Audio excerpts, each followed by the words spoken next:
तो स्वागत बता लोग एकदम प्यारा से चैनल द साइंस ट्री में। आज जौन बा 11th क्लास के जौन चैप्टर 1 बा रसायन विज्ञान के कुछ मूलभूत अवधारणा ओकरा एकदम शुरू से लेके अंत तक एकदम भोजपुरी अंदाज में खुल के बतावल जाई।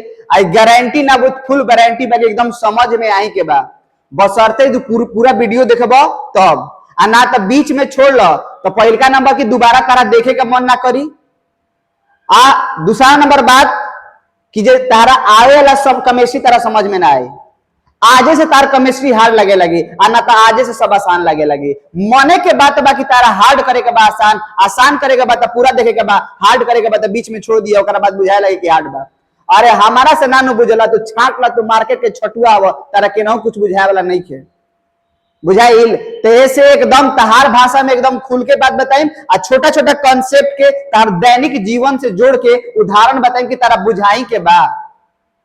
तो चलो आज हमनी के सीखम जा जौन तार लोग रसायन विज्ञान के 11th क्लास के जौन चैप्टर 1 बा उ बा रसायन विज्ञान के कुछ मूलभूत अवधारणा। पहला नंबर बात की हम लिखवाइम कुछ ना, तार लोग यदि नोट्स चाहिए तो जौन डिस्क्रिप्शन में नंबर बा व्हाट्सएप नंबर ओकरा पर तू लोग नोट्स ले सकत तारा लोग। ऐसा हम तार लोग पूरा जौन चैप्टर 1 बा 1 से 1.5 घंटा में जौन कोनो बड़ा बड़ा टीचर जौन बा 20 दिन 25 दिन 1 महीना तक चलावे बस खाली हम ओकरा के 1 घंटा में समाप्त करब। तो लिखवावे लगम तो समय बहुत ज्यादा लगी, समझावे लगम तो समय कम लगी। अरे लिखवाई नु तो रद्दी में जौन बा पाना 2 के हिसाब से बेचा जब वो समझाई नु तार दिमाग डेवलप करी। कह जाला का काहे खातिर तू जब स्कूल चाहे कोचिंग चाहे मोबाइल देखत रह पढ़ाई वाला बात देखत रह। कह जाला when anybody come into going to in gym, when anybody going into gym to make and grow his muscles, अपन मसल्स के ग्रो करे जालन सा। लेकिन when you are come into coaching and going to class for make and growth your muscles of your mind, तो दिमाग के तो एक्सरसाइज करे जाला, तो दिमाग के मसल डेवलप करे जाला। ऐसे ताकत पर जोर देवे के बाद हर दिमाग के जो कंट्रोल बा ओकरा के रखले रहे के बाद अब पूरा वीडियो बात करे के बाद चलो समझो। तो तार लोग जो चैप्टर बा एमे शुरुआत कइल जाता पदार्थ से। पदार्थ समझो कि पदार्थ ह का, ओकरा बाद हमनी के बात आगे बढ़ावल जाए। सबसे पहलका नंबर पदार्थ ह का, ओकरा बाद हमनी के आगे सीखम जा।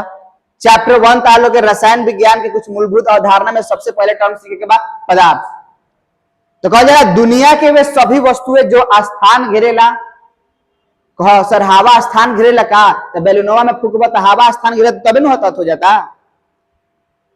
कहे के मतलब कि दुनिया के वे सभी वस्तुएं जो स्थान घेरेला जो ना में द्रव्यमान होखेला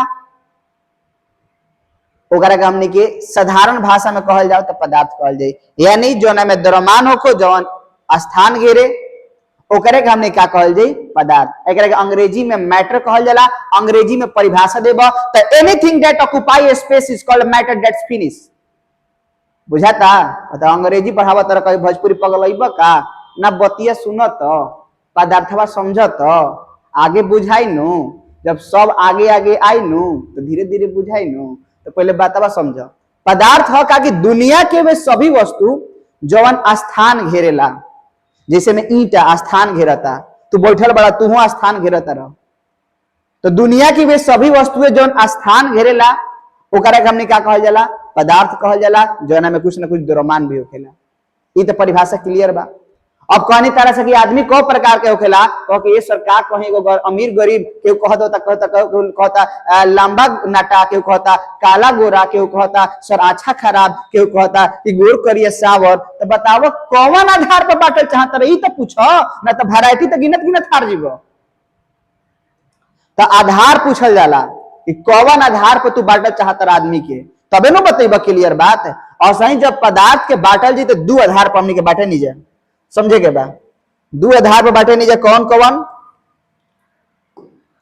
पहलका जवान एकर आधार बा, एकर आधार बा भौतिक आधार। भौतिक आधार। आ जौन दूसरका एकर आधार बा उ बा रासायनिक। रासायनिक आधार। 2 आधार पर बांटम जा। भौतिक आधार पर पदार्थ के सामान्यतः 3 अवस्थाओं के ला ठोस द्रव गैस। ऐसे के ज्यादा जाना चाहिए तो कहीं बोसन कंडेंसेट प्लाज्मा, लेकिन उस हमने के पढ़े के समझा कि पदार्थ के भौतिक आधार पर हमने के 3 भाग में बांटल गइल बा। ठोस, द्रव, गैस। 3 गो ठोस, द्रव, गैस। वे रासायनिक आधार पर हमने के 2 भाग में बढ़ले बनी जा। समझे तरह के बाद सावधानी हटी, दुर्घटना घटी, ध्यान के भटकावे की जरूरत नहीं है। पहिलका जवन आधार है वो शुद्ध पदार्थ, दूसरा जवन बा अशुद्ध पदार्थ, एकरा के मिश्रण कहा जाला। चलो समझो, भौतिक आधार और पदार्थ को भाग में गई बा 3, ठोस, द्रव, गैस। बोलो काका, ठोस, द्रव, गैस। अब समझे हमने परिभाषा कैसे दे। देखो गहराई में चीज के पढ़ावा तो बहुत मजा आई, आज यदि ऊपर ऊपर पढ़ावा तो सजा आई। तो गहराई मजा ढूंढे के बाकी सजा तारा ऊपर डिसीजन बा। देखो मजा आई। देखो हम कहने की हई एगो पदार्थ हवा, एगो हई पदार्थ हवा, एगो हई पदार्थ हवा। समझिए हे में जौन कौन बा बहुत एकदम बहुत ज्यादा बांध सकन, बहुत ज्यादा कहे के मतलब बहुत ज्यादा कौन बांध सक, बहुत ज्यादा। और द्रव में जौन कौन बांध सक थोड़ा कम बांध सक, तनी दूर दूर बांध सक। गैस में तो कहीं के ना, एगो दादा ही एगो नाना ही है बड़न। तो तू का देखा तेरा ठोस में कि ठोस में जौन कौन होखेला मात्र जगहवा उतने बा, लेकिन हे में उतने जगहवा में ज्यादा कौन बाड़न स, हे में कम बाड़न स, हे में आउ कम बाड़न स। बुझाता? तो समझिए कि ठोस में जवन कौन होखी उ कौन के बीच के जवन स्थान होखेला ओकरा कहल जाला अंतराण्विक स्थान। का कहल जाला? अंतराण्विक स्थान। माने 2 गो कण के बीच में जौन स्थान होखेला ओकरा के अंतराण्विक स्थान कहल जाला। और जवन 2 गो कण के बीच बल लागेला ओकरा कहल जाला अंतराण्विक आकर्षण बल। का कहल जाला? अंतराण्विक आकर्षण बल। बुझाइल? तो ठोस में का होखी, ठोस में 2 कणों के बीच का स्थान, ठोस में 2 कणों के बीच का स्थान यदि कम होखेला, का होखेला? यदि कम का कम होबे करेला। हेकरा में देखा तारा तनी दूर बा, हेकरा में तो बहुत दूर बा। तो ठोस में कणों के बीच के स्थान यदि कम बा तो स्थान कम बा तो बल ज्यादा लागी, बल ज्यादा लागी तो खींची ज्यादा, खींची ज्यादा तो सटी ज्यादा, सटी ज्यादा, घनत्व ज्यादा, घनत्व ज्यादा, द्रव्यमान क्वथनांक ज्यादा। बोले कि एक के लड़िया में का पढ़ा देला सर जी? तो फिर से सुन लो, देखो का कहनी है। हम कहने कि ठोस का बा, ठोस में जौन संगठक कण होखेला उस संगठक कण बहुत पास पास होखेला। कहने की तारा भीरी कोनो लइका बा तो ओकरा पर ज्यादा बल लगा के ओकरा के भीरी खींचले रहबो, तनी तारा से दूर बा तो कहते भैया तनी छोड़िए मत, हाथ में तो फिसिल के गिर जाए आ मुंह ना फट जाई। तो कहता कि अच्छा ठीक बा ठीक बा। आ लेकिन तनी आओ दूर बा तो कहता भैया तनी धरब तो ठीक बा, ना धरब तो तब ठीक बा। तो कहे के मतलब कि जवन जतने पास रहेला ओकरा पर बल जतने ज्यादा लगावल जाता, आ जतने बल ज्यादा लगावल जे ओकरा के खींच सकत रह ज्यादा। आ जब खींचबा ज्यादा तो सब भीरी भीरी हो जियन सब। अब हाथाना बड़हन रूम बा, उ रूम में 100 गो लइका एथी 10 गो लइका बैठल बान स, एगो कोना एगो कोना एगो कोना आ 2 गो 4 गो एने ओने। आ दूसरका स्थिति एके बेंचवा पर 10 गो लइका बैठल बान स। घनत्व कहां ज्यादा बा? तो एगो बेंच पर कम जगह में जब ज्यादा चीज होखेला तो ओकर घनत्व ज्यादा होखेला। आ हेमे देखो कम जगह में ज्यादा कौन बान स तो घनत्व ज्यादा बा। हेकर तनी घनत्व आउ कम बा, हेकर में सबसे कम बा। एकर वजह का बा कि ठोस के घनत्व काहे कम होखेला? तो कहब कि ठोस के कणों के बीच का स्थान कम होखी, स्थान कम होखी तो बल ज्यादा लगी, आ बल ज्यादा लगी तो घनत्व ज्यादा होखी। कहत आउ सॉरी कहत रही द्रव्यमांक क्वथनांक। उ का कहत रही सर? द्रव्यमांक क्वथनांक समझ लो। द्रव्यमांक क्वथनांक का हो जब कोनो ठोस द्रव अवस्था में बदलेला ओकरा के द्रव्यमांक कहल जाला, आ जब कोनो द्रव गैसीय अवस्था में बदलेला तो ओकरा के हमनी के क्वथनांक कहल जाला। यानी क्वथनांक कहे के मतलब कि आकर्षण बल जौन लागत आ ओकरा के तूर के तारा जाए के बा कहां बा? भाप बन के ऊपरे जाए के बा। बुझाता? तो कहे के मतलब जौन जितना मजबूती से बंधले बा ओकरा तारा तूरे में उतने न ज्यादा ताप लगावे के पड़ी। एगो बेचारा हाथवा सटैले पड़न स आ कहता मम्मी कहते कि छोड़बे कि ना रे, छोड़बे कि ना रे? तो कहता ना छोड़म। तले ऐसे मरली तो तू छूट गेल। आ एगो पूरा हाथ से बा कि छोड़बे ना करम, जन्मो जन्म के साथ बा। तेरे छोलनी धिका के सटैली तो तुरंत छूट गेल। काहे? पहिलका में जौन बा तनी कम मजबूती से बंध रहन स तो आसानी से छोड़ देलन स, दूसरका में ज्यादा मजबूती से बांध तो आसानी से निकल छूटत। अब ये तरह ताप के मान बढ़ावे के पड़ी। एकरा मतलब बा कि यदि बल ज्यादा लगता तो तारा क्वथनांको का होखी ज्यादा। क्वथनांक मतलब द्रव से गैस में बदले खातिर तारा ताप अब ज्यादा चाहिए। कहो सर बहुत बहुत बात कहनी, तनी फिर से एक बार समझा दी तो देख लो। ठोस कोना कहल जाई, द्रव कोना कहल जाई, गैस कोना कहल जाई, एकर का गुण बात यही बात में तनी समझ लो कि ठोस में जौन कण होखेला वो पास पास होखेला, कण पास पास होखी तो यदि कण पास पास बा तो ओकर घनत्व, कण पास पास बा तो बल ज्यादा लगी, बल ज्यादा लगी तो खींची ज्यादा पास अजीहन ज्यादा, और जब पास ज्यादा अजीहन तो ओकर घनत्व, घनत्व माने घाना, घनत्व का हो जाई बढ़ जाई, और जब घनत्व बढ़ जाई तो तारा द्रवणांक क्वथनांक के मान भी का हो जाला बढ़ जाला। विशेषता ये बा। लेकिन कई केहू कहला कि ठोस किसे कहते हैं, द्रव किसे कहते हैं, गैस कहते हैं, कहा हमार सही तो दुए लाइन में लिखो रहन सर, कितना बड़े बड़े लोग कहिला। देखा ठोस में बतावा उतने कहल जाला जना के आकार आकृति, जना के आकार एवं आयतन निश्चित होखेला, चाहे जना के आकृति एवं आयतन निश्चित होखेला। ठीक बा, तो ई समझ कि तो बात का कहल जाला आकार आयतन निश्चित का होखेला, काहे कि बल ज्यादा लागेला, ओए सब रीजन बा। द्रव में का होखेला तो द्रव में आकार ओकर अनिश्चित होखेला लेकिन ओकर आयतन निश्चित होखेला। बुझाता, माने एकर आयतन निश्चित बा। कहो सर आयतन माने का होखेला? आयतन मतलब उसके द्वारा छेका गया स्थान। कहे का मतलब कि 2 लीटर पानी बा तो 2 लीटर पानी बा तो बोतल में डालबा तो बोतल का आकार ले ली, सॉसपेन में डालबा सॉसपेन का, तसली में डालबा तसली का आकार ले ली। लेकिन 2 लीटर के यदि फैला के जमीन पर फेंक देवल जाओ तो का हो जाए कि एगो निश्चित इलाका तक जाके रुकी। ऐसा ना कि जब इलाका फेंक देला तो पूरा धरती छाप लेलक, ऐसा भइलक ना। लेकिन वह गैस के तनी फेंका ना 2 लीटर, वो पूरा धरती में पूरे चारों तरफ घूम जी हम। बुझाता, माने ओकरा द्वारा छेका गया स्थान फिक्स नहीं खे। आयतन मतलब उसके द्वारा छेका गया स्थान, उसके द्वारा अधिकृत स्थान। तो ठोस में आयतन निश्चित होगी, एक फिक्स बा के हाथ में जगह छेकी। द्रव में का बा तो द्रव में का बा कि आयतन के मान फिक्स बा कि इहो उतने छेकी, भले ब हो लेकिन एक बार जाके रुकी हन कहीं ना कहीं, माने एकर आयतन फिक्स बा। लेकिन गैस में फिक्स नहीं खन, ना इनकर आकार फिक्स बा ना इनकर आयतन। लेकिन हेकरा में एकर आकार फिक्स नहीं खन लेकिन आयतन फिक्स बा, हेकरा में दोनों फिक्स बा। बुझाइल? तो ठोस द्रव गैस तो बाबू हमार बुझाइए गेलो कि इ तो 90 में जब बउआ रहता पढ़ रहल बुझाता। तो खैर ये चीज रहे, सीख भी लोग बोलो। आज जो सबसे कमाल के बात पढ़े के बा उ पढ़े के बता लोगे का उतार लोगे पढ़े के बा मूल कॉन्सेप्ट। मूल कॉन्सेप्ट के का कहानी बा ओकरा बारे में तू लोग सीख बोलो आ पूरा एकदम मजेदार तरीका से। ओकरा से पहले एगो छोटा सा सवाल बा, उ छोटा सवाल के जवाब दे देबो तो सब क्वेश्चन बा कैसे मिस के खत्म कर देबो। इहे बात जान ली हो, कैसे कि सब पावर में हो, एजा से स्टार्ट होकेला पता ना कहां खत्म होकेला। ठीक बा, तो ये सब चीज तनी सीखते हुए आगे चले के बा। लेकिन हमारा एगो छोटा सा सवाल बा कि मान लो दुकान पर गइलो आ दुकान पर गइलो कहला कि ए चाचा भैया तनी सा दी ना 30 रुपए के तेल दे दी। तो 30 रुपए के तेल दी तो कितना तरह के तेल दी? सर तो बुझात नहीं के हमारा 30 रुपए के कितना तेल दी। तो पता बा ओकरा से पहले भाव पूछबो कतना में कतना तेल मिला था तबे न 30 रुपए के। तरह दूगो सवाल पूछल गेल, लो है दूगो सवाल आ इस सवाल के जवाब दे लो। मूल कॉन्सेप्ट के सब क्वेश्चनवा के मिस के खत्म कर लो, सब क्वेश्चनवा के मिस के खत्म कर देबो। जान लो यही पैकर कहा जाला एकैकिक नियम। बात के बुझे के बा और कुछ ना कहम। देखो है ना समझ है, हम तारा से कहनी कि बताओ 40 रुपया के तेल कितना हो कि 40 रुपया के तेल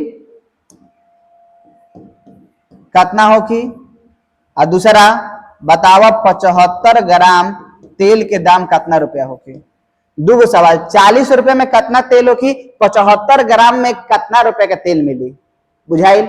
दूगो सवाल पूछले बनी, लेकिन ये दोनों सवाल के जवाब तू तबे दे सकता रहो। दोनों सवाल के जवाब बाबू हमार तबे देबो जब जनबो कि कातना में कातना मिलेला। तो कहनी तनी भाव महंगा बा, दाम महंगा बा, बोलो 180 रुपए किलो तेल बा। कैसे रुपए तेल बा? 180 रुपए तेल बा, यानी 180 रुपए के कितना बा 1000 ग्राम। बुझाता? तहरा से कतनो रुपए के निकाल देबो कब? जब 1 रुपया के जनबो तब। 1 रुपया का सीख गिलो, 2 रुपया का अलग 2 से गुना, 3 रुपया का अलग 3 से गुना, 3 लाख के अलग 3 लाख से गुना करबो। बोलो हाँ कि ना? यानी हेजे कनी 75 ग्राम के दाम बताओ, अरे कतनो ग्राम के निकाल देबो कब, जब 1 ग्राम के बुझबो तब। तो 1 ग्राम के जान गेले 2 ग्राम को हम तो 2 से गुना, 3 ग्राम कहनी 3 से गुना, आ 3 लाख ग्राम कहनी 3 लाख से गुना।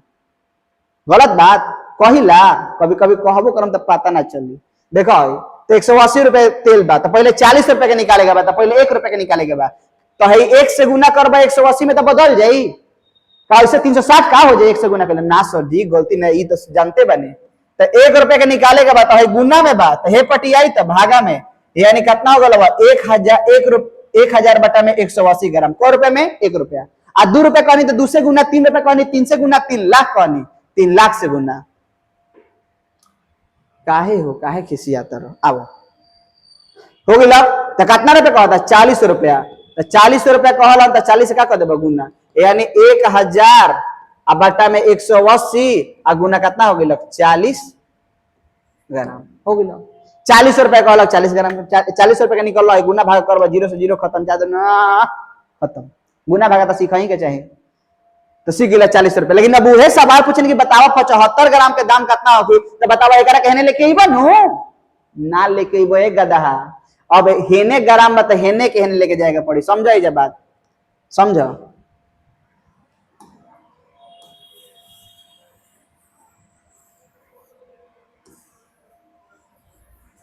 एक के हई साइड कर दो तनी,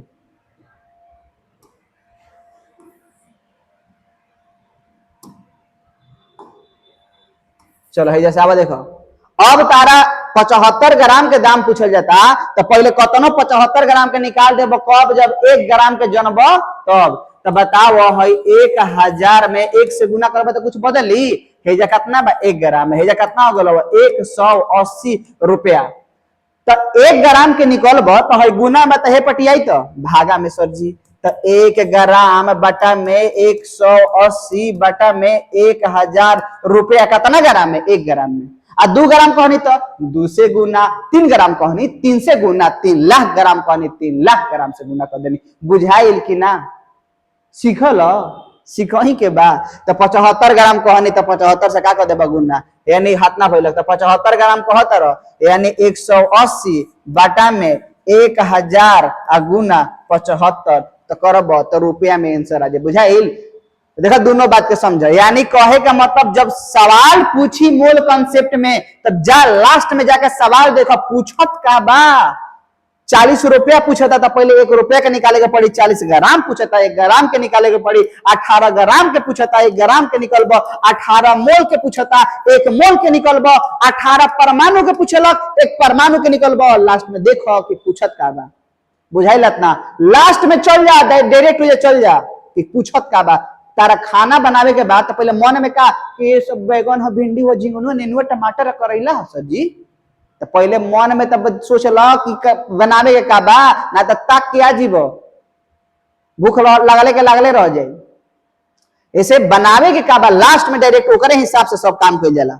अब तारा के बतावा तने को कांसेप्ट है लोग सीखे के बा, ना बुझाई तो पीछे जाइए आगे, पीछे जाइए आगे वीडियो में, ठीक बा। तब देखा या समझे तनी समझ लेगा कांसेप्ट का बा, ओकरा बाद हमने के आगे सीखम जा, समझिए।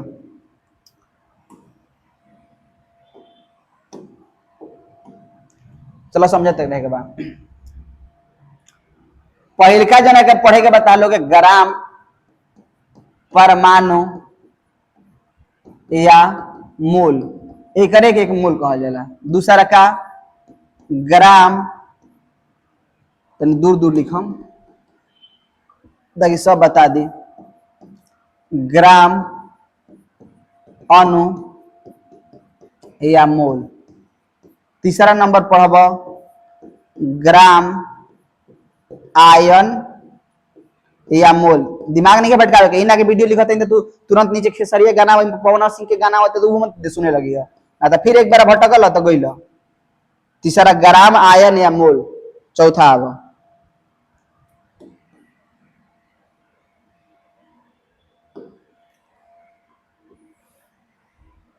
चौथा नंबर मोल एवं अणु या परमाणु की संख्या। चौथा। पांचवा नंबर,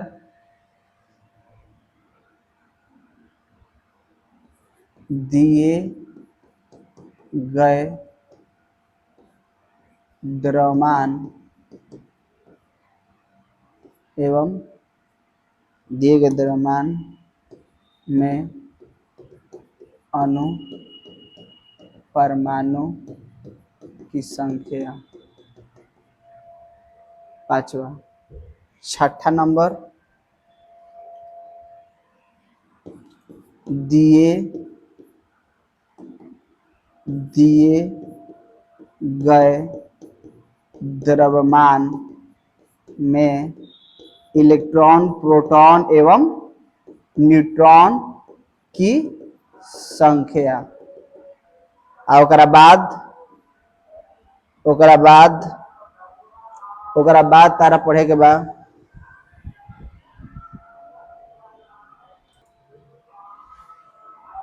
तो चलिए हो चुका है आप लोगों का ये। आप लोग ऑलरेडी को चीज पढ़े के बाद 6 गो।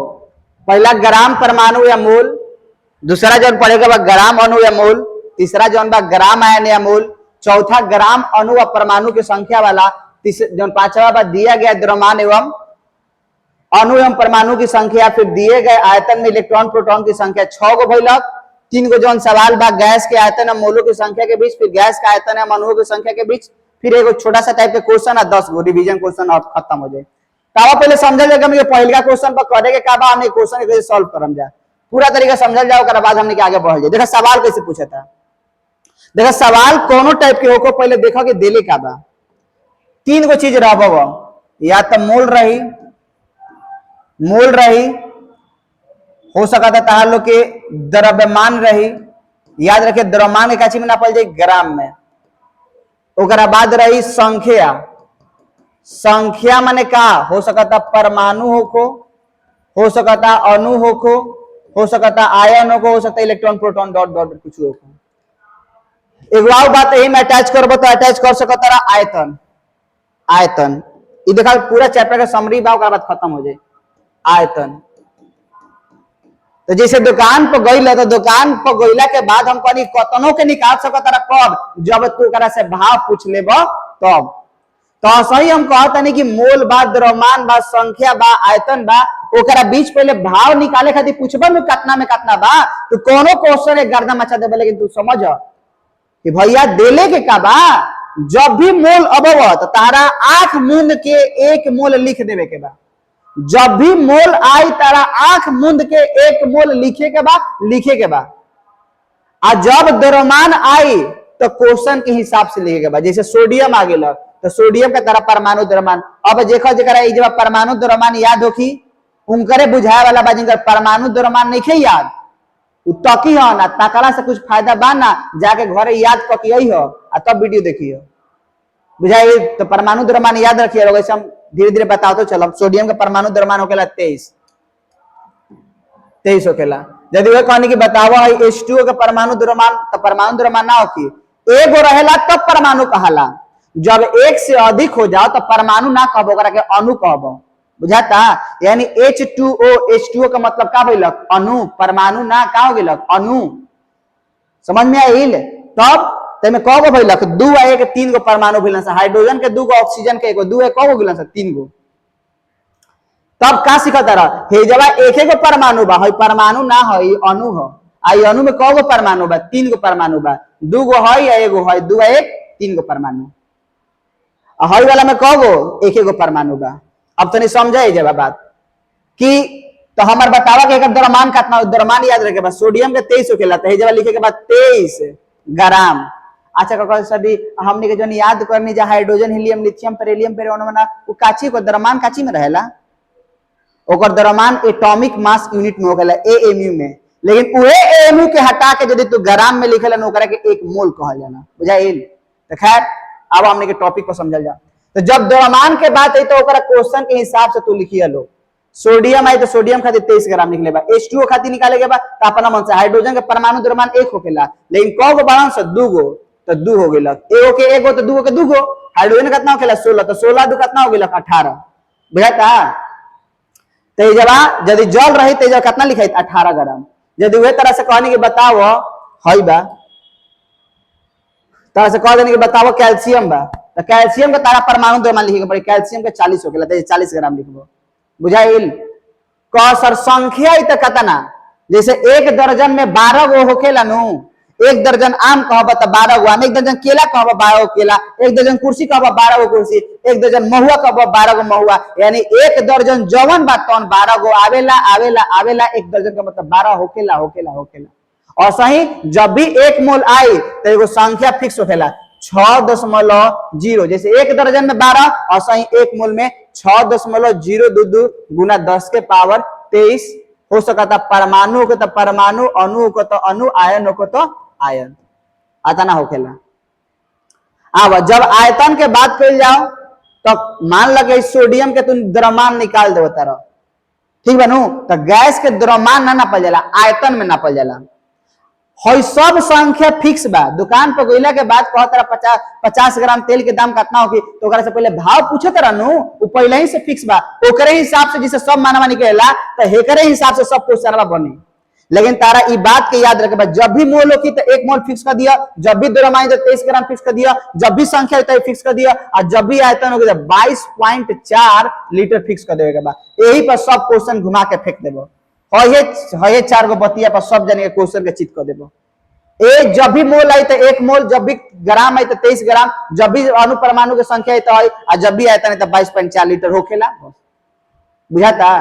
तो चलो क्वेश्चन बिना समझले ना होई, तो अब क्वेश्चन तरह का समझावा तनी कैसे क्वेश्चन पूछला। तारा से कहला कि बताओ 5 मोल H2O का द्रव्यमान क्या होगा, क्या होगा। तो पहले सवाल देखो कि कोना कोना के बीच रिलेशन बा, मोल लागल बा, हेजा द्रव्यमान लागल बा, मोल लागल बा, का लागल बा, द्रव्यमान लागल बा। देखो हेजा मोल लागल बा, हेजा द्रव्यमान लागल बा, लागल बा नु। एकरा मतलब बा कि मोल और द्रव्यमान के बीच रिलेशन होगी। तब कहने जब मोल आई तो 1 मोल होइबे करी, 1 मोल। जब भी मोल के बात आई तारा अपना मन से 1 मोल लिखे के बाद, हाँ H2O बा तो H2O लिख दो। का द्रव्यमान बताओ, H2O के द्रव्यमान तारा अपना मन से निकाले के पड़ी ना, कि 23 ग्राम मत रख दिए बोरा सोडियम के है, हाइड्रोजन H2O के निकाले के बाद तो हाइड्रोजन के होखेला 1, लेकिन 2 जना बाहर से तो 2, ऑक्सीजन के होखेला 16, 16 दू कितना भइल 18, यानी करो कि 18 ग्राम। 1 मोल H2O के द्रव्यमान 18 ग्राम, और 2 मोल कहनी तो 2 से गुना, 3 मोल कहनी 3 से गुना, 5 मोल कहनी 5 से गुना, 18 5 90, एजा 5 मोल के यदि पूछल गइल बानु बाबू हमार तो कितना हो गइल 90 ग्राम। खत्म। बुझाइल कैसे बनल सवाल?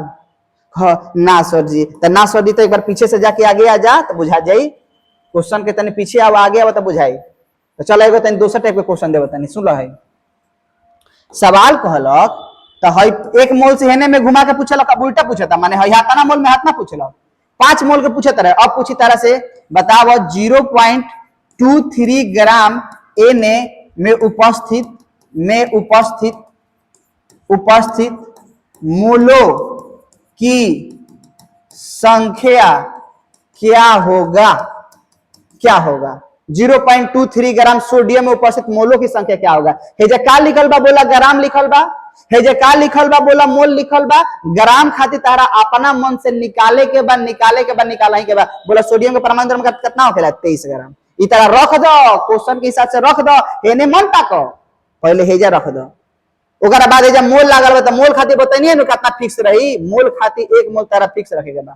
आई काची वाला हो सोडियम वाला तो हेने रख देलो। अच्छा बताओ, अब तारा से ही नहीं कहा कि 5 मोल के बतावा, तो पहले 1 मोल के निकलता। अब तारा से पूछा था हाथना ग्राम के निकालो, और कतनो ग्राम के निकाल देता दादा, कब जब 1 ग्राम के जनता तब तो 1 से गुना करबो तो कुछ बदल जाई। बोला ना सर जी, तो 1 ग्राम Na के निकाले के बाद तो है गुना में बता हे पटे तो का हो गेल भागा में, यानी 1 ग्राम Na बराबर 1 बटा कितना हो गेल 23 मोल। 1 ग्राम Na में 1 बटा 23 मोल। 2 ग्राम कहनी तो 2 से गुना, 3 ग्राम कहनी 3 से गुना, 3 लाख कहनी 3 लाख से गुना, आ कितना कहता नहीं बोलो 0.23 ग्राम।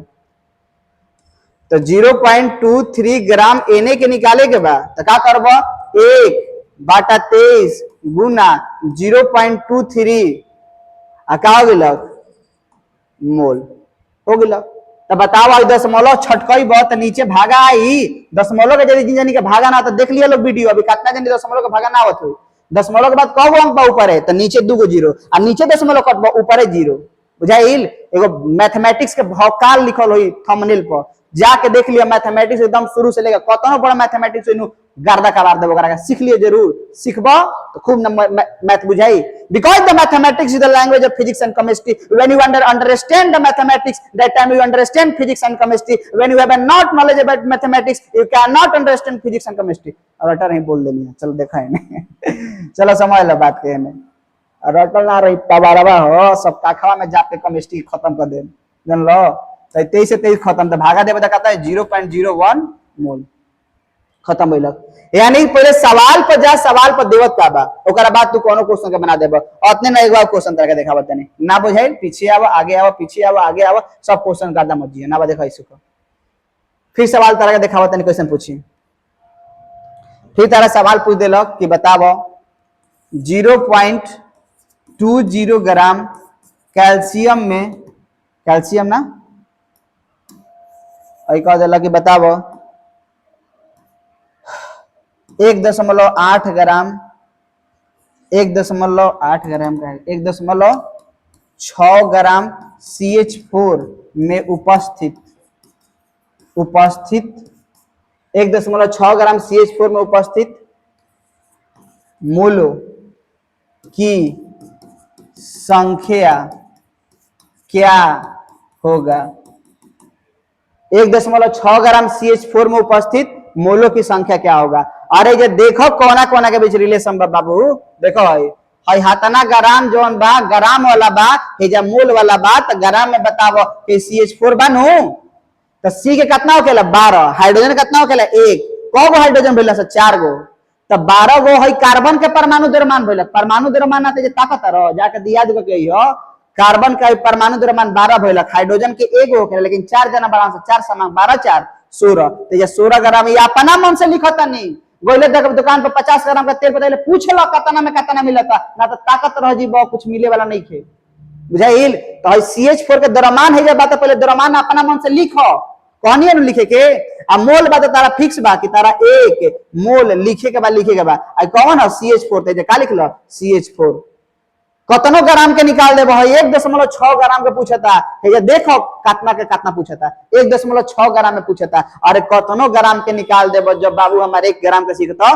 तब तो ग्राम 1 से गुना करबे तो कुछ बदल जाई ना सर जी तो 1 ग्राम CH4 में 1 बटा में कितना हो गलो 16 1/16 मोल 1 ग्राम में 2 ग्राम कहनी तो 2 से गुना 3 ग्राम कहनी 3 से गुना 1.6 ग्राम कहनी CH4 तो कितना हो 1/16 गुना 1.6 मोल दशमलव कटल नीचे 0 16 से 16 का हो गया खत्म यानी 0.1 मोल आंसर बुझाइल कि दिक्कत बा क्वेश्चन बुझाइल कह सर ग्रामे के बाजार लगेले बानी है सबके है दोस्तबा हो सबके ना बताइम चला आवा दिखा देबे तनी अब उ सब के समझो एक एक क्वेश्चन के दोहरावा जाता पहले देखो कोना में का पूछता अब तारा के हम हेकरा बीच दिखावत रिलेशन अब हेकरा बीच रिलेशन दिखा दे तो कभी हेकरा बीच रिलेशन दे देम कभी हेकरा बीच रिलेशन दे देम कभी हेकरा बीच रिलेशन कभी हेकरा ओइसन 8 गो पैदा कर भेल बा उहे न 8 गो हो उहे 8 गो करे के कुछ नहीं खेगा क्वेश्चन चटावा चले के बा सब क्वेश्चन हो चल जाई बुझाइल समझत रहे के बा आबा देखो आइए बा तारा से पूछ देनी कि बताओ 5 मोल H2O में उपस्थित अणु एवं परमाणु की संख्या क्या होगा ये पूछ देनी तारा से कि हाथाना मोल में बताओ कितना होगी चलो समझो तो हे का बा मोल बा तो कहने मोल खातिर तारा 1 मोल लिखे के बा आ ना तो ताकत रही है मोल जब भी हो तो 1 मोल लिख दो ए जा अणु या परमाणु बा नु तो अणु या परमाणु बा अणु परमाणु के का पूछता संख्या तो संख्या का हम बताइए ना कितना लिखे के बा हो संख्या खातिर जो फिक्स होकेला कितना होकेला याद रखेगा बा 6.02 गुना 10 के पावर 23। अरे दुकान पर गइला तार रेटे पता नहीं के तरह के बुर्बक ना बने त का बनाई। अब हेजे देखो ओकरा बाद का लिखम जा अणु लिखी की परमाणु तो हेजे देखो हेजे एक से अधिक रहे तो हेजे अणु लिखेगा बा यदि कोनो अकेला बा त परमाणु लिखेगा बा जे एक से अधिक बा सनु तो का लिखबो अणु लिखे के बा। तो बताओ अब एक मोल में सीख गिला तो का तरह के परमाणु के थोड़ी के पूछत। अब मान लीजिए कही कि बतावा 5 अणु के बतावा तो पहले एक अणु के निकालता अब 5 मोल के पूछता अरे कतना मोल के निकाल देब कब जब 1 मोल के जनब तब तो 1 मोल के हता ना 2 मोल का हम 2 से गुना 3 मोल का हम 3 से गुना 5 मोल का हता 5 से गुना कर देब आंसर हो गया। जान बा क्वेश्चन में कुछ क्वेश्चन में जान नहीं के पहले एक के निकाले के सीख जा ये न करता नहीं बार बार रिलेशन जन कहता नहीं। क्वेश्चन का प्रैक्टिस करे खातिर व्हाट्सएप पर तू मैसेज करो तारा क्वेश्चन खातिर पीडीएफ भेज दे हम बुझाइल। तो चला 1 मोल में हाथ ना भइलक अणु या अणु हो गेलक। अब परमाणु यदि निकाले के बाद मान ला कि 5 मोल में तारा निकाल देला 5 मोल H2O में 5 से गुना करके निकाल देला 6.02 10 के पावर 23 का अणु। लेकिन यदि हम बात करी परमाणु के तो तारी अणु निकलल बा परमाणु निकाले खातिर तारा का करे के पड़ी तनी समझिए। हई H2O में कगो परमाणु बा 2 गो हाइड्रोजन के 1 गो ऑक्सीजन के 2 है के 3 गो परमाणु बा से H2O में तेकरा में अणु निकलल बा। लेकिन यदि तारा परमाणु निकाले के बा ई अणु निकलल अणु लेकिन देखो कि एगो अणु में कगो परमाणु बा तो 3 गो सर जी एगो हाइड्रोजन 2 गो बा एगो ऑक्सीजन तो 2 है के 3 तो परमाणु जब निकालेगा बानू तो अणु निकलल बा आ 1 गो अणु में 3 गो परमाणु तो 2 गो अणु में फिर 2 गो अणु में फिर 3 से गुना करेगा बा 3 गो अणु में फिर 3 से गुना करेगा बा 4 गो अणु में फिर 3 से गुना करेगा बा अरे 5 गो अणु में फिर 3 से गुना करेगा बा 5 लाख अणु में फिर 3 से गुना करेगा बा बुझाइल। तो हतना अणु में फिर 3 से गुना करेगा बा यानी 5 गुना 6.02 गुना 10 के पावर 23 तो अणु निकल रहा है आ 3 से गुना कर देला तो का निकल गेल परमाणु। अब सब क्वेश्चन के तू गर्दा मचा देबो सब क्वेश्चन के बुझाइल। तो आवत नहीं हमने के समझल जाओ कि का क्वेश्चन बा ओकरा बाद हमने के आगे बढ़त चल आवा देखो। पहला जो टर्म बा ग्राम परमाणु है ग्राम परमाणु मोल किसे कहा जाएगा देखा तीनों सवाल एक जैसन बा। पहले परमाणु के मतलब समझे परमाणु के मतलब का होखेला फिर अणु के मतलब समझा फिर आयन समझे। देखो परमाणु एगो होके जैसे सोडियम हो गेलक मैग्नीशियम हो गेलक ई एगो बा। अणु का होकी जैसे H2 हो गेलक CaCO3 हो गेलक माने एक से अधिक। आयन का होकी आयन का होकी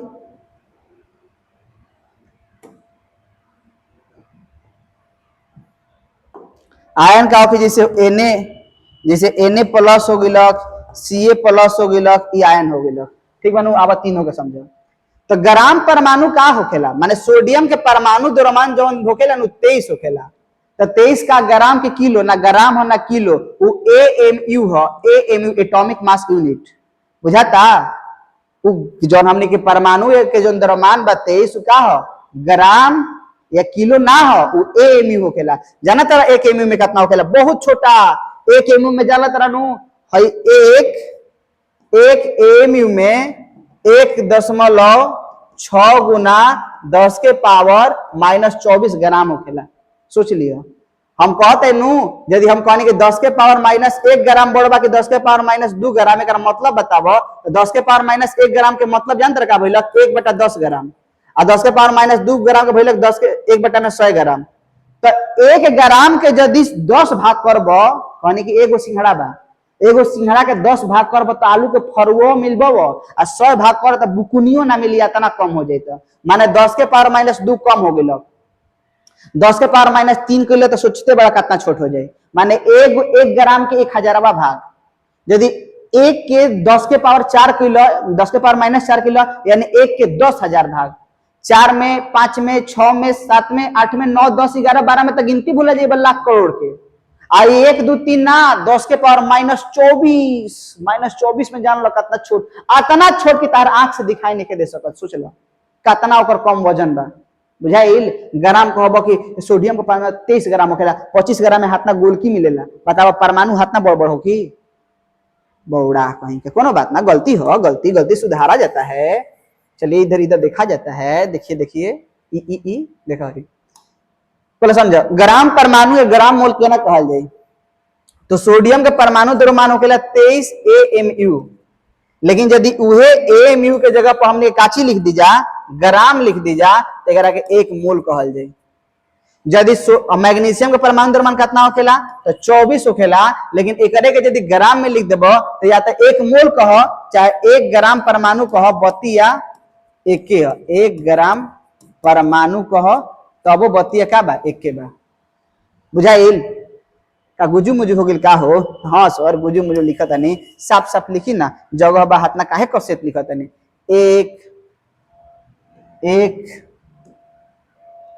1 ग्राम अणु, 1 ग्राम अणु मैग्नीशियम।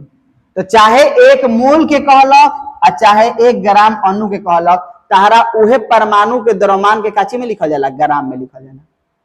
बुझाइल? यानी कि पूछला ग्राम अणु या मोल किसे कहेंगे, तो जब परमाणु के द्रव्यमान को ग्राम में लिखा जाए तो उसे ग्राम, अरे अरे अरे बहुत बड़ा मिस्टेक, ग्राम अणु ना, ग्राम परमाणु कहल जाए। बुझाइल? अब भेजवा H2O बा, अब H2O बनो तो परमाणु ना हो, अणु हो, काहे एकरा में 1 से अधिक परमाणु मिलल बा।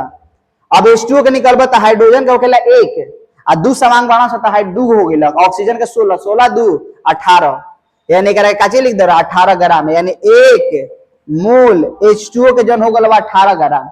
बुझाइल? आ CaCO3 के निकलता Ca के होखेला 40 आ कार्बन के होखेला एकर होखेला 40, एकर होखेला 12 है, 16 के होखे, ऑक्सीजन के होखेला 16, 3 जना 1200, 16 तिया 48, सब जोड़ला कितना हो गेल 100। लेकिन ये 100 के ग्राम में लिखबो तो एकरा के 1 मोल कह चाहे 1 ग्राम अणु कह, बतिया एके बा।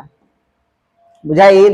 ये रेट बताओ तनी, यदि हई वाला सब सीख जिल तो जैसे 2 टाइप के सवाल पूछी, 2 टाइप के, या तो कही कि बताओ 5 मोल सोडियम के द्रव्यमान कितना हो की, तो 1 मोल के बुझते बारा, 2 मोल के कही तो 2 से गुना, 3 मोल कही 3 से गुना, आ 5 मोल कही 5 से गुना कर दिया, आंसर आ गया।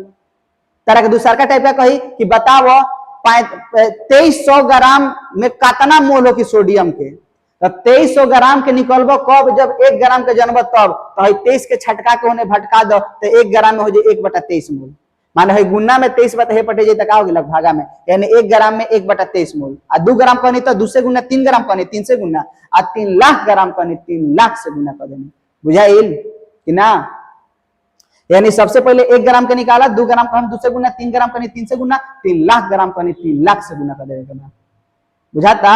अरे बुझाही के बा, ठीक बा, ओके। यानी हे में 2 टाइप के सवाल है, या तो तार के मोल देके ग्राम पूछी चाहे ग्राम देके मोल, अरे कतन उहे न बात दुकानवा पर गई रह तो तरह 75 ग्राम तेल दे दो, अच्छा 75 रुपए का तेल दे दो, अरे 75 ग्राम तेल आ 75 रुपए के निकलबो कब, जब 1 रुपया 1 ग्राम के जनब तब नु, ओकरा खातिर उनका से भाव के पूछे के पड़ेला, कतना में कतना मिलता हो चाचा। तो ऐसा ही है, जैसे जान लो कि हतना में हतना मोल में हतना ग्राम होकी।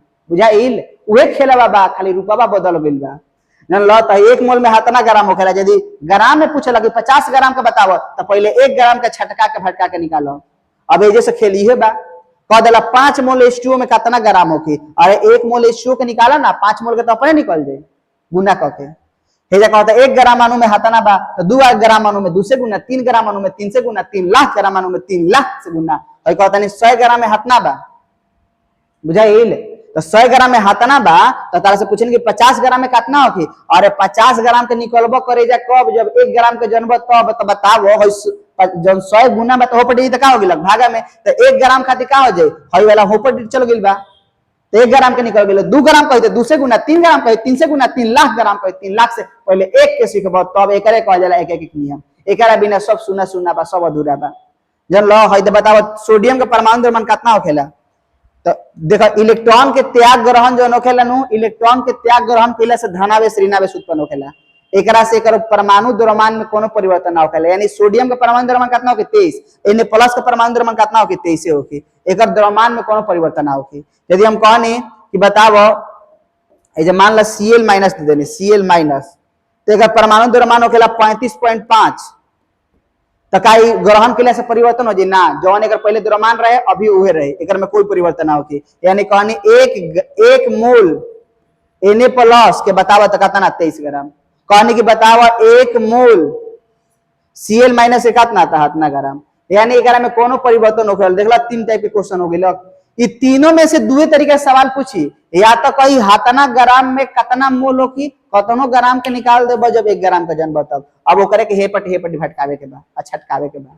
क्वेश्चन के प्रैक्टिस करबो, व्हाट्सएप पर हाई करबो, क्वेश्चन पर बाय कर दे, सॉरी क्वेश्चन भेज के हम, ठीक बा। ये सब अच्छा बात लिखे ना हो, सर दियो कि का हो, कोनो बात ना। आप लोग सर क्यों मानते हैं, आप लोग एक फ्रेंड के जैसे रिएक्ट करें और आप लोग एकदम अच्छा से ट्रीट करेंगे, बुझाए। When you are happy that time I am so much happy माई ... कुछ नहीं बोलेंगे, अभद्रता अच्छी बात नहीं है। सुनिए, तो ग्राम, आयन या मोल, तो ग्राम आयन यानी 3 चीज का आप लोग कॉन्सेप्ट सीख चुके हैं कि इसमें क्या क्या बातें हैं, यानी आपको सब खेल समझ में आएगा कब जब एक के जान जीव तो। अब सॉरी तीनों बात बुझा गई, अब तीनों बात बुझा गई कि स्क्रीन शॉट हेलो के ले लेवल चाहते रहते निहने से हटलो कम चाहे तो कली हेलो आबो, ये तीनों के हमने के काम खत्म कर जा।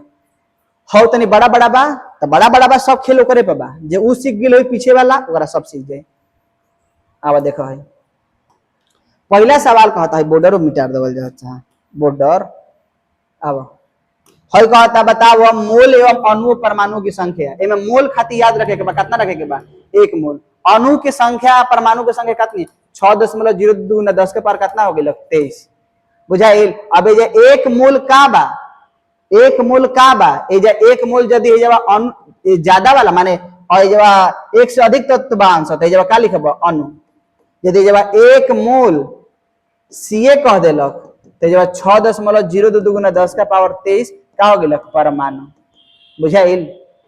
माने यदि अकेला में बताए जब परमाणु लिखा है 2 केला 3 केला में बांस, माने भोजपुरी के बात करत नहीं, और भोजपुरी और बोरे ना आवेला सॉरी, हम देखम तब बोल के निहाल कर दे हम के ठीक बा मौका मिली तो बोली अब भोजपुरी। देखो अब हमें 2 टाइप से सवाल पूछी, याद तरह से पूछ देला कि बताओ 10 मोल H2O में अणु की संख्या पूछ देलक, अच्छा हम बोल देने के 3.022 × 10 के पावर 23 अणु 10 के पावर 23 अणु H2O का कितना मोल होगा। देखा हे में सवाल का कहले बा हातना मोल में कितना अणु है, जा आतना मोल आतना अणु में कितना मोल, 2 टाइप से उलट पुलट के।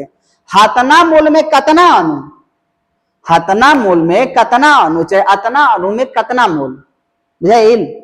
यानी तरह से क्या कहता हातना मोल में कितना अणु चाहे आतना अणु में कितना मोल, अरे कतनों के निकल देबो जब 1 में 1 के जनबो तब तो हेजा से छटकाव 1 मोल में तू जाना तरह हातना होखेला तो 2 मोल कहलक 2 से गुना, 3 मोल कहलक 3 से गुना और 10 मोल कहलक 10 से गुना, तो बन गेलो। एकर कहानी खत्म करो।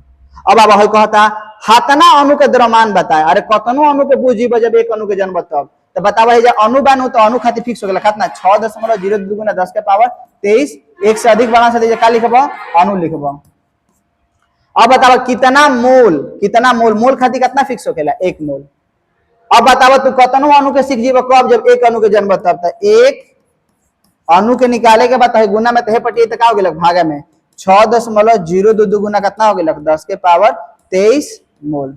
कितना अणु में 1 अणु में 2 अणु कहलक 2 से गुना, 3 अणु कहलक 3 से गुना, हातना अणु कहते नहीं 3.022 गुना 10 के पावर 23 अणु कहते नहीं तो का करब 1 में 6.022 गुना 10 का पावर 23 गुना 3.022 गुना 10 का पावर कितना हो गया 23 आ का हो गया मोल। तो कटावत है को बार में कट गया 2 बार में है, कटावत तो खत्म हो गया यानी 1 यानी 0.5 मोल, समझ में आई। यानी इमे 2 टाइप से सवाल पूछलक हातना मोल में कितना अणु चाहे हातना अणु में कितना मोल, कतनों का सीख जीव जब 1 के जनबो तब ये तो कांसेप्ट निकला था। तो ई तरीका से तालो के निकलल, बुझाइल।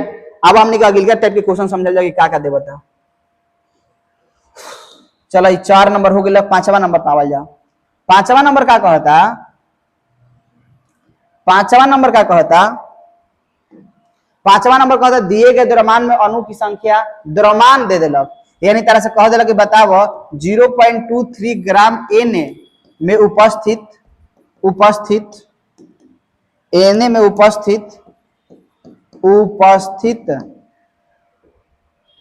अणु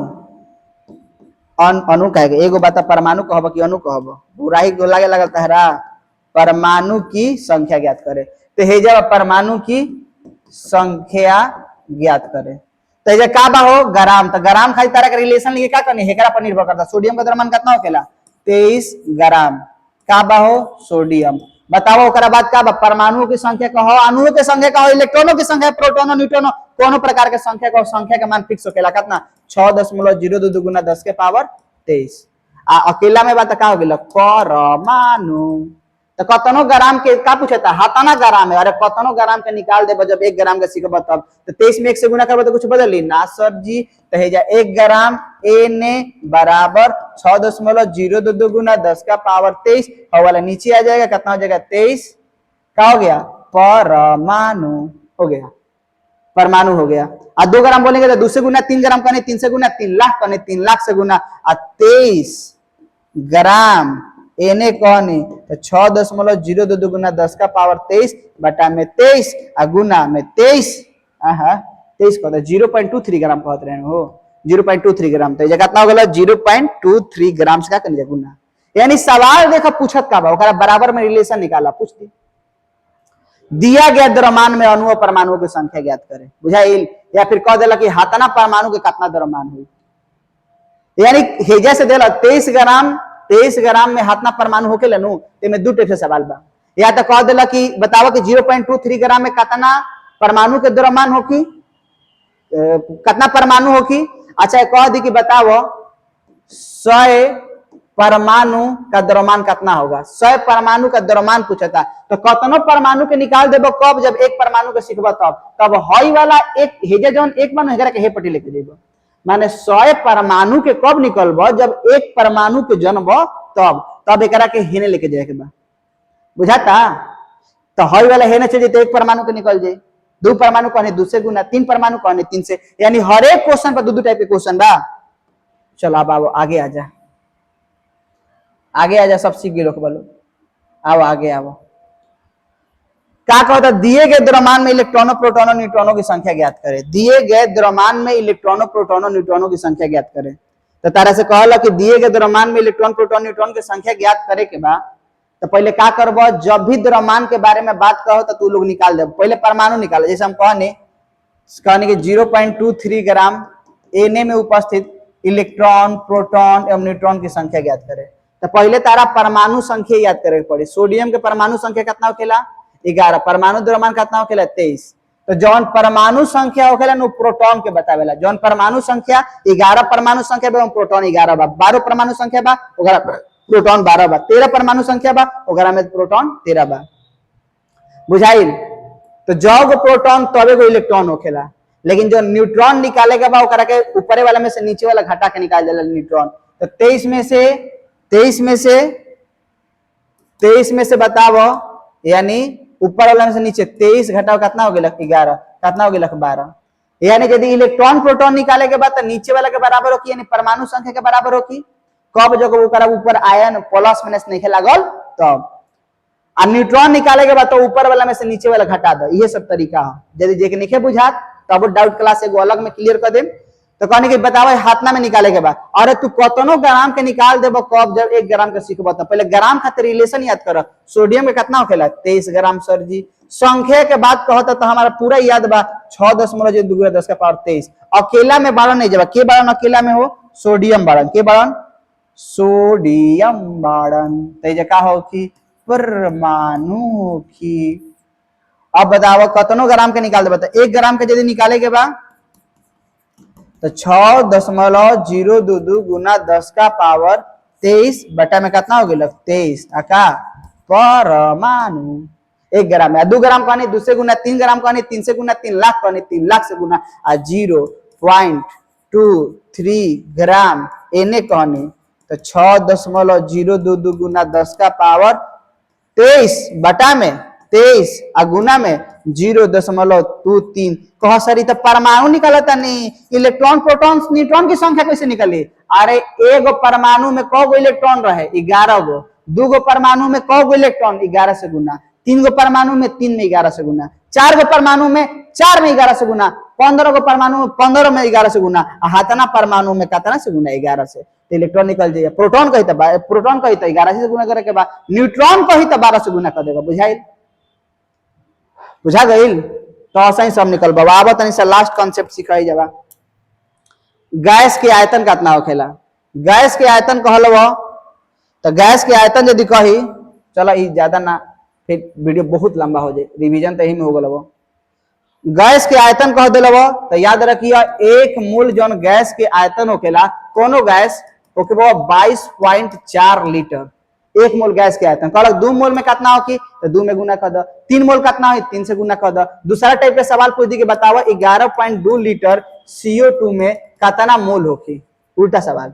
अरे कतनो लीटर के निकाल देब कब, जब 1 लीटर के बुझब तब, तो हमें 1 से गुना करब तो कुछ बदली ना सर जी। तो तनी हे जे देखो 1 लीटर के निकाले के बाद होकरा के होने छटकाव तो 1/22.4 का हो जाए मोल CO2।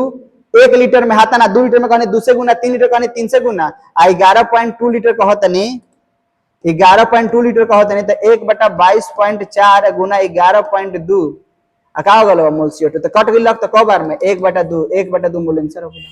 यानी दो टाइप के, या तो हाथाना मोल में कितना लीटर चाहे हाथाना लीटर में कितना मोल, अरे कितना लीटर का निकाल देब जब 1 लीटर के जनब तब।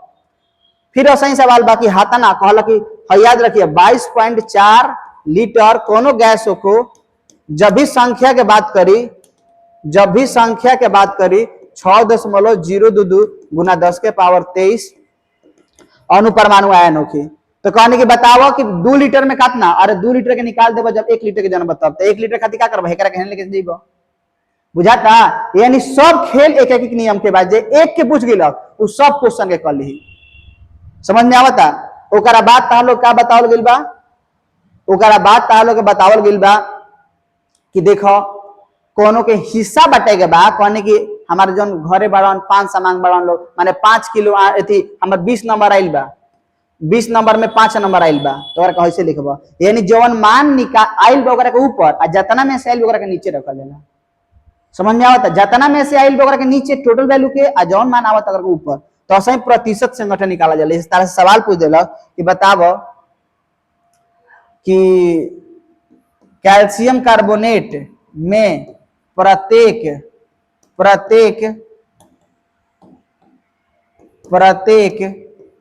परमाणु का प्रतिशत संगठन बताए। तो पहले बतावा है कैल्शियम के द्रव्यमान कितना होखेला, कैल्शियम कितना होखेला 40, कार्बन कितना होखेला 12, ऑक्सीजन के 16 48, तो सबन के जोड़ कितना भी लगता है। तो यदि तारा कैल्शियम के प्रतिशत संगठन चाहिए, प्रतिशत संगठन कैल्शियम का प्रतिशत संगठन चाहिए तो 40 के ऊपर है और टोटल जो द्रव्यमान वगैरह के नीचे, टोटल द्रव्यमान कितना रहे 100 है। हई द्रव्यमान रखे के बाद यदि द्रव्यमान 50 निकल गई तो 50 से गुना करता, लेकिन हई वाला 100 7 में रखे के बाद। यदि द्रव्यमान 106 होते 106 रकम, यदि द्रव्यमान 50 होते 50 रकम, हई 100 तो 7 में रहे, बुझाई। कोनो फार्मूला लगावे जे 100 रहबे करे, काश के तू प्रतिशत निकाला तरह तो 100 से 100 कितना हो गेल खत्म, यानी 40% का बा कैल्शियम बा। तार मान ला कि ऑक्सीजन के निकाले के बा, ऑक्सीजन का प्रतिशत संगठन निकाले के बाद, ऑक्सीजन के प्रतिशत संगठन निकाले के बाद तो ऑक्सीजन को बना 48।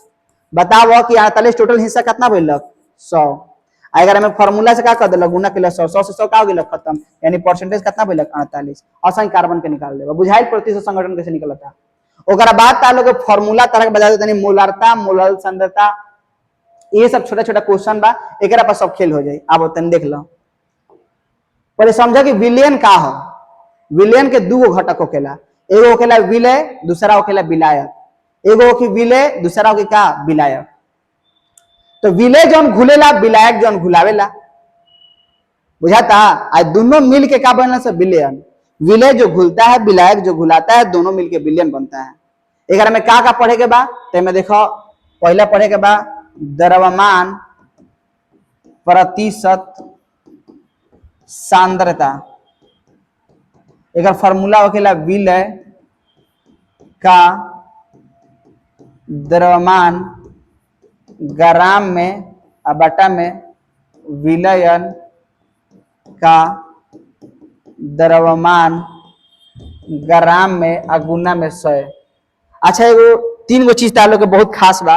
एगो पढ़े के बा मोलरता, मोलरता।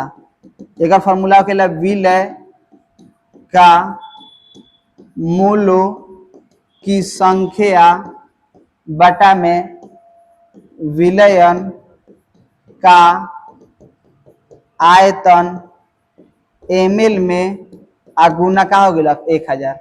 अब एकरे ये फार्मूला बा कि मोलो की संख्या जब बना मोलो की संख्या एक फार्मूला होखेला का मोलो की संख्या जब भी निकालेगा ओकर दिया के द्रव्यमान को ऊपर मोलो द्रव्यमान को नीचे। तो मोलरता के गौण सूत्र हो गया मोलरता के विलय का दिया गया द्रव्यमान बटा में उसका का मोलर द्रव्यमान किसका माने विलय का अगुना विलयन का आयतन किसमें ml में अगुना का हो जब वो 1000 बुझाइल। आओ ऐसा ही जस्ट पढ़े के बाद लोग के मोलरता पढ़े के बाद मोलरता पढ़े के बाद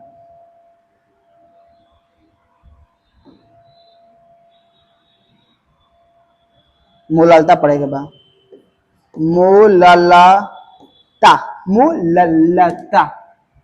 मोलरता बराबर विलय का मोलो की संख्या बटा में विलयन का विलय नहीं